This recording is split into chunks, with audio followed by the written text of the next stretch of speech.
Yo, what's up, guys? It's Rush. I wanted to shoot this message for you today because I wanted to talk to you a little bit about physical viruses and spiritual viruses, okay? And so I want to share a story with you, okay? Today, if you're like me, you probably stayed home and you quarantined yourself and you didn't go to any restaurants and you kind of minimized your activity so to prevent any exposure, right? So we can see a flattening of the curve, they call it, right? Okay, so you did your part, right? But probably while you were home, there was some point in time where you started to get concerned. There was a point where you were like, oh my God, there's something serious going on, right? Your life, your rhythm of your life has been disturbed, and you're going to be forced to restructure it. And we're going to be forced to restructure it. So today I was at home just like you, and I was at home till around 4 or 5 o'clock in the afternoon. But around 4 o'clock, I had my TV down and I heard this bird chirping. And it was starting to like unnerve me. It was chirping so much, and the back of that bird chirping, it was just like this silence, this really ominous silence. And honestly, it freaked me out a little bit. And I was like, screw this, I'm getting out of here. So I decided to go to the gym. I went to the gym and started working out and felt much better working out. And then I started socializing with some of the people at the gym, just conversing with some people at the gym. And it made me realize that that this physical virus can cause some spiritual viruses in us to emerge. The uncertainty of what is going on with this physical virus can infect our mind, our body, and our spirit, and our soul. And just like it did when I was at home at 4 o'clock this afternoon. And I thought it was really important that we understand that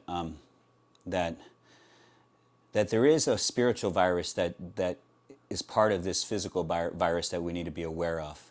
And it's looking for a host to multiply and grow.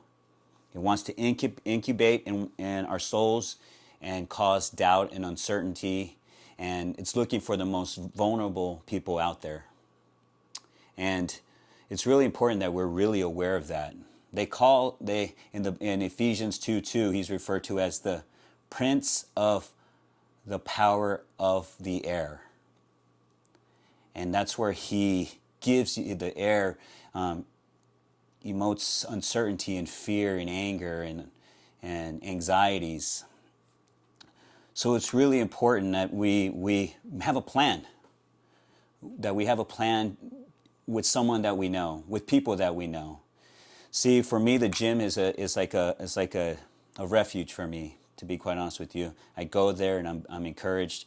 It's there to be encouraged, and to work. And so when we lose these things that we're losing in the process of trying to flatten the curve, that's going to hurt, and it's going to cause some emotions that we may not be able to deal with alone. So it's really important at this time that we have a plan with somebody. Pick 3 people in your life that you have a plan to talk to every day. Talk to and just converse with them.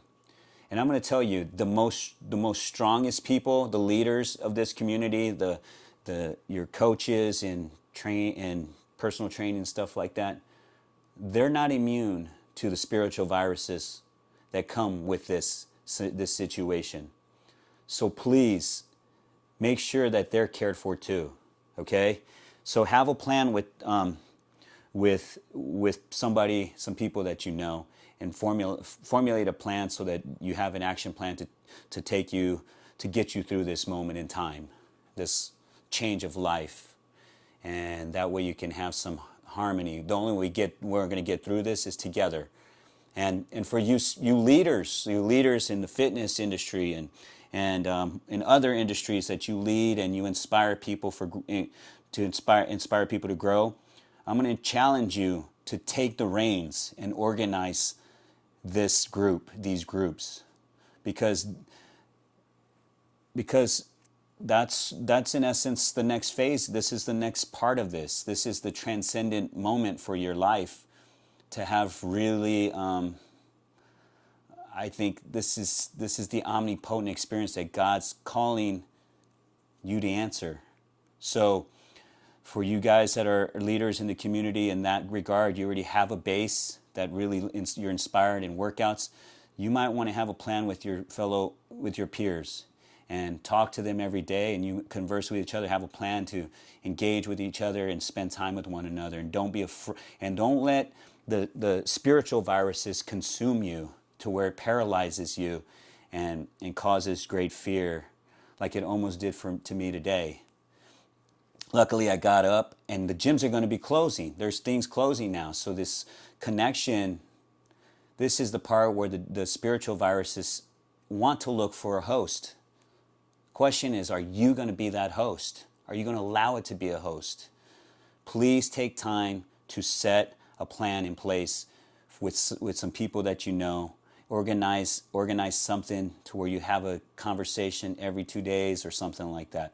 That's the advice I want to give you. God asked me to transmit this message to you, because while I was at the gym, I started really thinking about it. I was like, dude, I need somebody to talk to, and I need to make sure I'm okay. And so I talked to one of my friends at the gym, and she said, yeah, we'll check in with one another.